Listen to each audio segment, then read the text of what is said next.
Como foi possível a conquista? Segundo o historiador Matthew Ristol, a conquista espanhola das Américas foi possível devido a uma combinação de fatores, como as doenças, a superioridade tecnológica, os conflitos entre os ameríndios, estratégias políticas. Além disso, havia o terror psicológico. A superioridade tecnológica, as armas de fogo e aço, que eram muito superiores às armas tradicionais indígenas. Além disso, havia o uso dos cavalos, que davam uma enorme vantagem em mobilidade, além de causar um medo ao desconhecido, pois os indígenas não tinham conhecimento desses animais. As doenças europeias, como varíola, sarampo e gripe, além de infecções sexuais, dizimaram boa parte da população indígena, que não tinha imunidade a essas enfermidades. As estratégias. Os espanhóis usavam táticas militares avançadas e adaptavam as suas estratégias aos terrenos e às condições locais. O Eduardo Galeano vai falar um pouco sobre o choque cultural e psicológico, onde os espanhóis exploravam crenças religiosas indígenas. Por exemplo, muitos indígenas acreditavam que os espanhóis eram deuses enviados do divino, devido à sua aparência e tecnologia desconhecida.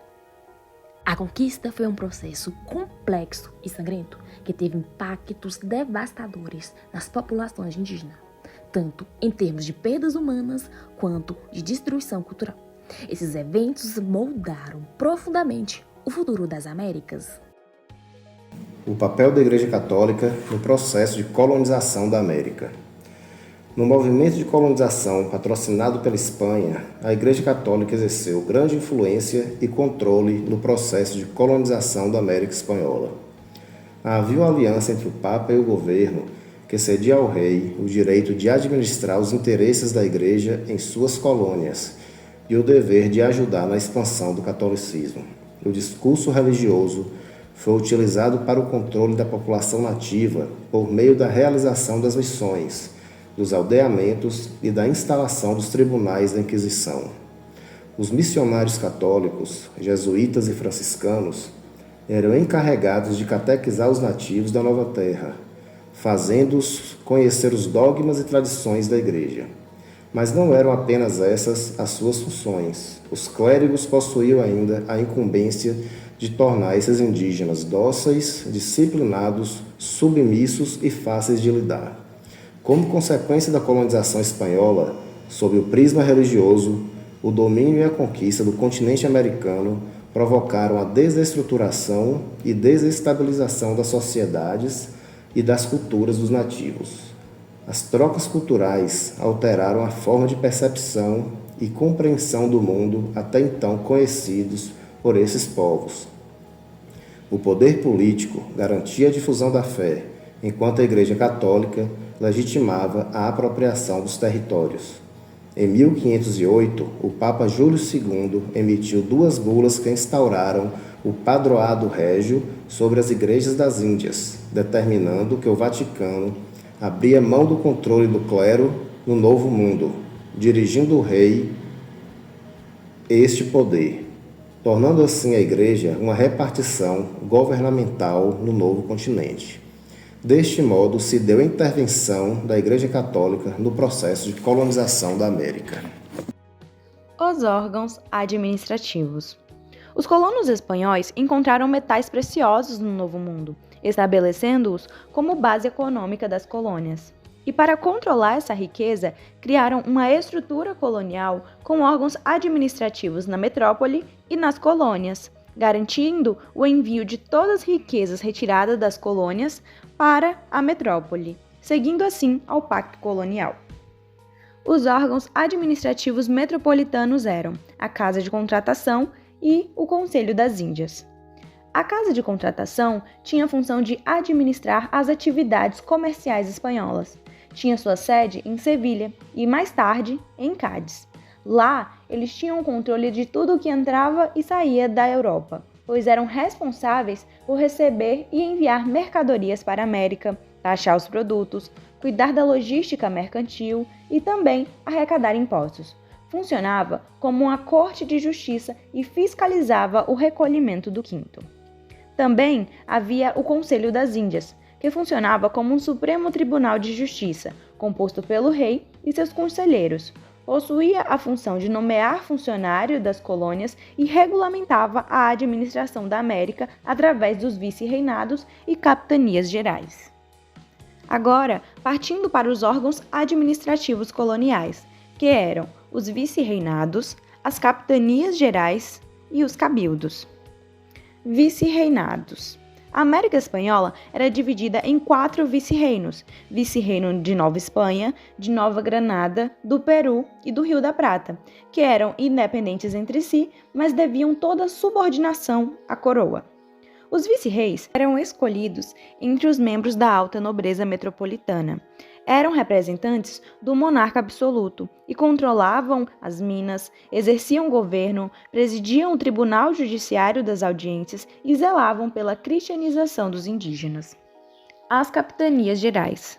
Os capitães gerais eram subordinados aos vice-reis, encarregavam-se de controlar os territórios estratégicos, mas ainda não submetidos pela metrópole.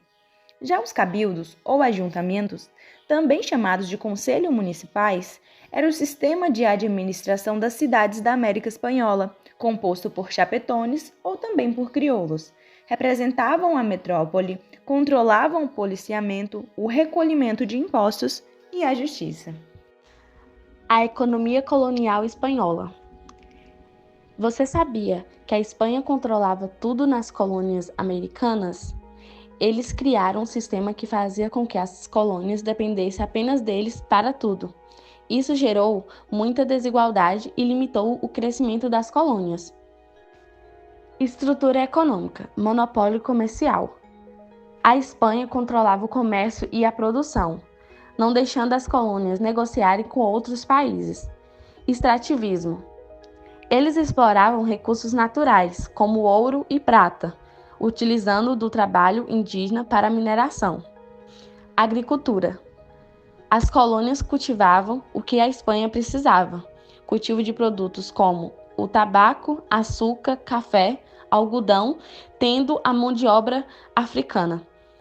Dependência econômica. As colônias precisavam da Espanha para tudo.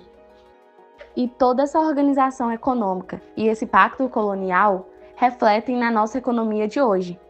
Por exemplo, o desenvolvimento desigual entre regiões, a concentração de riqueza e o legado colonial, que ainda influencia na nossa economia. A organização social da América Espanhola.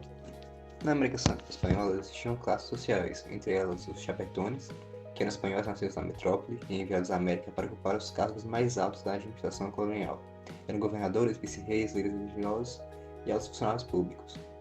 Representavam diretamente os interesses da coroa. Os crioulos eram descendentes de espanhóis, mas nascidos nas colônias. Pertenciam à elite econômica, sendo donos de latifúndios, minas e grandes comércios.